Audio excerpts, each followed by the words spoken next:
तो नेक्स्ट जो आर्टिकल है कैलकुलेटिव है, इसलिए आपको फोकस में रहना होगा।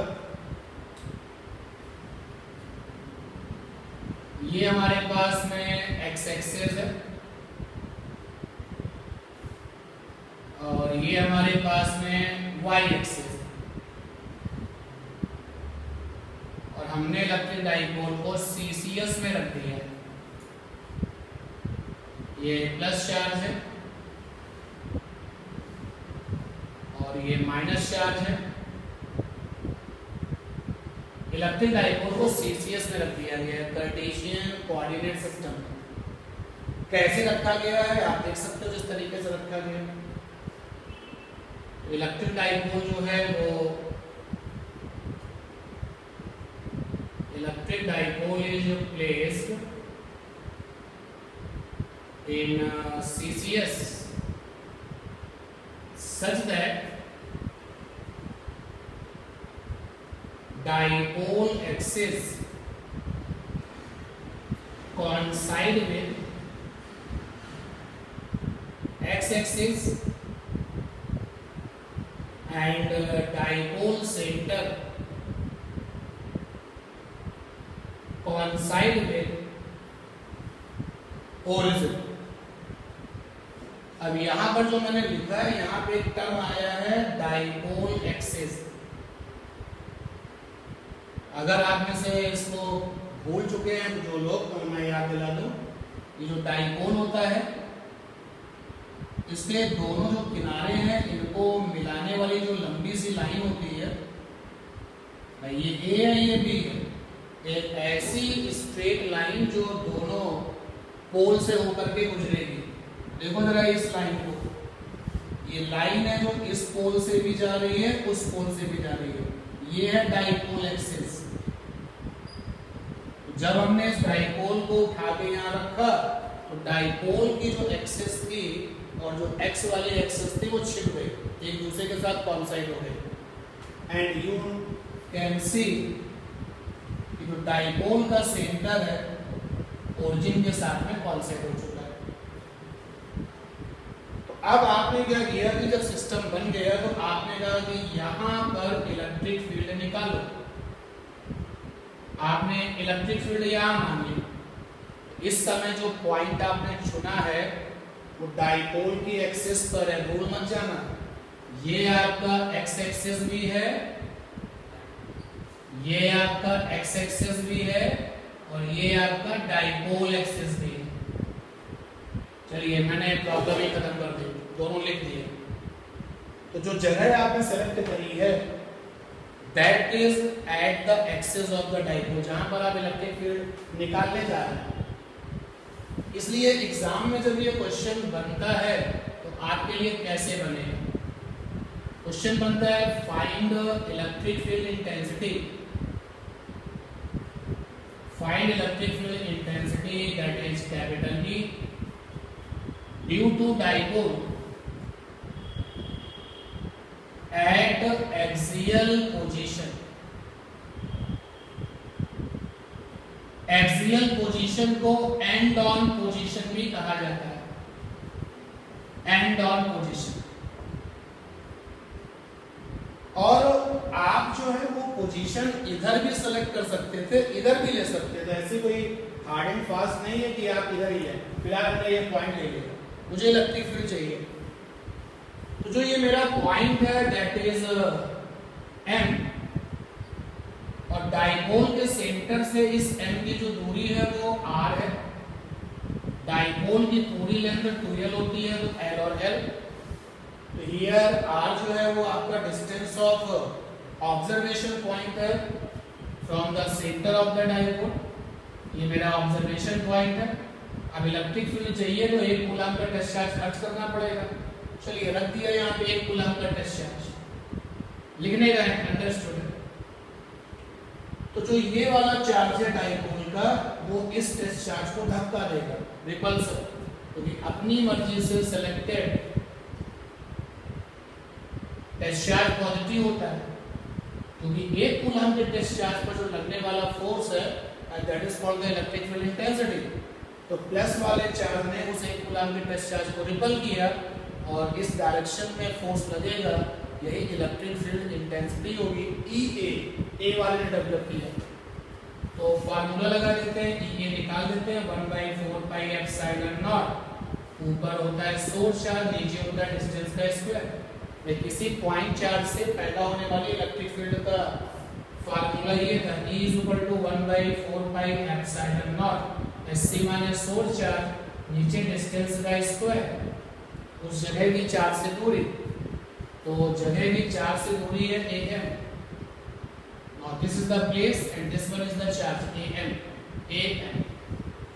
EA बराबर हो गया 1/4πε0 q, और am की वैल्यू हो जाएगी r - l का whole square. Equation 1 r - l am। Now this charge minus का जो q है वो क्या करेगा, माइनस का q हमारे टेस्ट चार्ज को खींचेगा, क्योंकि अपनी मर्जी से सिलेक्टेड टेस्ट चार्ज हमेशा पॉजिटिव होता है। तो B वाला चार्ज इस टेस्ट चार्ज को खींचेगा, जितनी ताकत से खींचेगा, that is called the electric force. अगर चार्ज 1 कूलम का है तो उसी को बोलते हैं इलेक्ट्रिक फील्ड इंटेंसिटी। तो EB कितना हो जाएगा 1/4πε0 q बाई और bm स्क्वायर।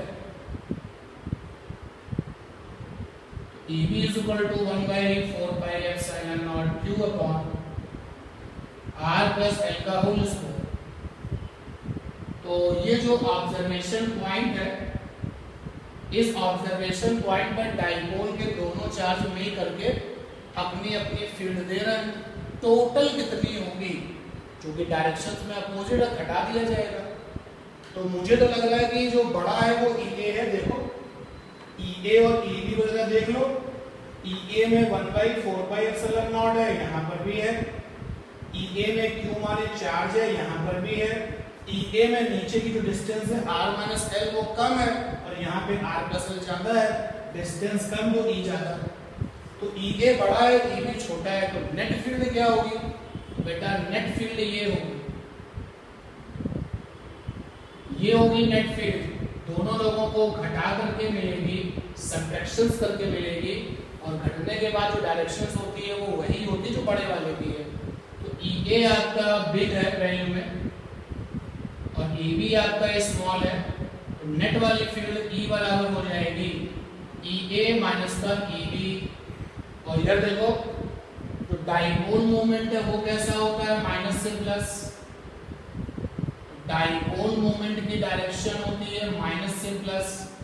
तो कई बार तो ये छोटा सा क्वेश्चन आपके लिए आता है कि एक्सिस पर जो इलेक्ट्रिक फील्ड मिलती है उसकी जो डायरेक्शन है वो डाइपोल मोमेंट के साथ कितना है, 0 है। नेट इलेक्ट्रिक फील्ड भी इस तरफ है, डाइपोल मोमेंट भी इस तरफ है, तो दोनों लोग 0 डिग्री पर है।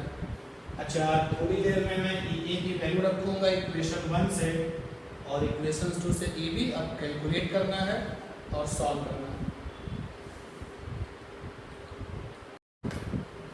तो नेट वाली फील्ड हो गई E, and that is EA - का EB। EA की वैल्यू इक्वेशन 1 में है, कितनी है रखी जा चुकी है, और EB की वैल्यू इक्वेशन 2 में है, कितनी है वो भी मैंने रख दी है। इक्वेशन 1 और इक्वेशन 2 दोनों का यूज हो चुका है।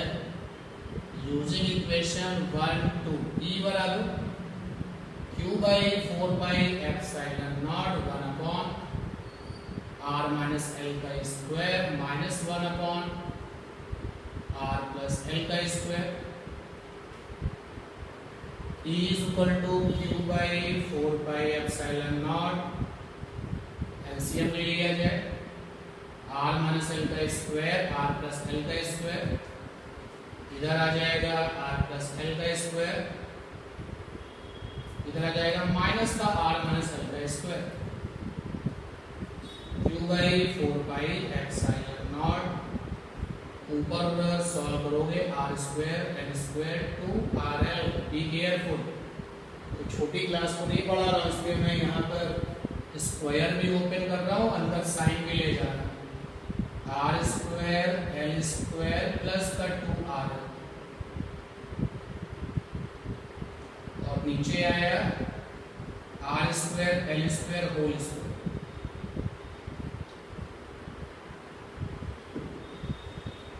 E is equal to 1/4 pi epsilon naught Q, ऊपर है 4RL और नीचे है R square L square whole square. इसको अगर आप ऐसे लिखते हैं 1/4 pi epsilon naught 2 Q into 2L साथ में R square L square whole square. देखो वही चीज लिखी गई, ऊपर अपना 4RL क्यू था और यहाँ पर भी देखो 4RL क्यू है। लेकिन इस पेयरिंग से आपको एक नया टर्म दिख रहा है यहाँ पर, electric dipole moment 2pr/r square minus L square whole square. ये रहा रिजल्ट, ये आंसर है। और ये जो इलेक्ट्रिक और नेट वाली इलेक्ट्रिक फील्ड आई है वो डाइपोल मोमेंट के साथ 0 बना रही है। अब देखो स्मॉल एल जो है ना वो गॉड गिफ्टेड छोटा है। स्टॉप राइटिंग, ध्यान दें, स्मॉल एल डाइपोल की लेंथ पूरी 2L है, वही छोटी है। ध्यान दें 2L टेंड्स टू 0, ये नेचुरल है, हम इसको बड़ा कर ही नहीं सकते क्योंकि इक्विलिब्रियम डिस्टेंस है और जो इक्विलिब्रियम डिस्टेंस है वो छोटी ही होती है। तो 2L छोटा है तो L भी छोटा हो गया यार। तो L तो छोटा है, ये कंफर्म हो गया। R स्मॉल वाला R छोटा होगा या बड़ा होगा तुम्हारी मर्जी, तुमको जगह चुननी थी ना डाइपोल की एक्सिस पर। डाइपोल के सेंटर से तुम्हें कितनी दूरी पर इलेक्ट्रिक फील्ड चाहिए? 10 किलोमीटर, बहुत बड़ी हो गई। 10 मिलीमीटर, छोटी हो गई। तो स्मॉल आर का छोटा या बड़ा होना डिपेंड्स अपॉन यू। तो स्मॉल आर का छोटा, या इसको ऐसे लिखा जाए, स्मॉल आर में बी लार्ज और small depend upon observer choice. Observer की चॉइस पे डिपेंड करेगा स्मॉल आर का छोटा या बड़ा।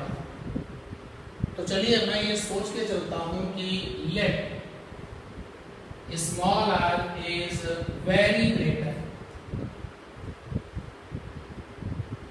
Then L. अब सोचो एल क्या होगा? एंगस्ट्रॉम माइक्रोन होगा।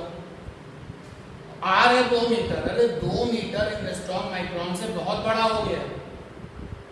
अगर स्मॉल आर एल के कंपेयर में बड़ा है तो let small R is very greater than L, then ignore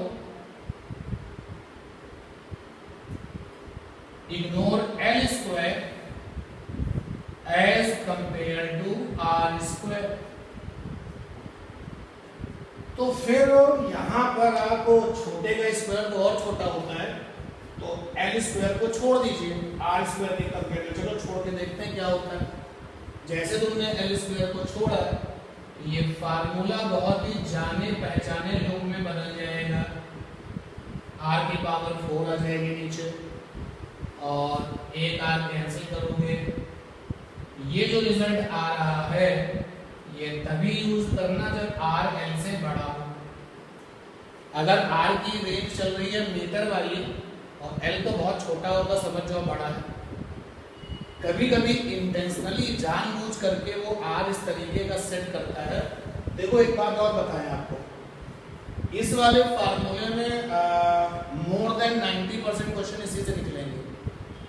तो होता क्या है कि ज्यादा क्वेश्चन क्योंकि इससे निकलते तुम इसको फंडा मान लेते हो। ये फंडा नहीं है, फंडा तो ये है, ये तो अंडर द सर्कमस्टेंसेस आया, इसलिए इसको पहचानो। कभी कभी वो इंटेंशनली आपसे कह देता है कि R छोटा नहीं है, R तो इतना है, और जब R छोटा नहीं है R की वैल्यू दे देता है आपको, तो फिर तो क्वेश्चन यहाँ से निकलेगा। Be careful about it. Complete हो चुका है, फटाफट नोट कर लीजिए।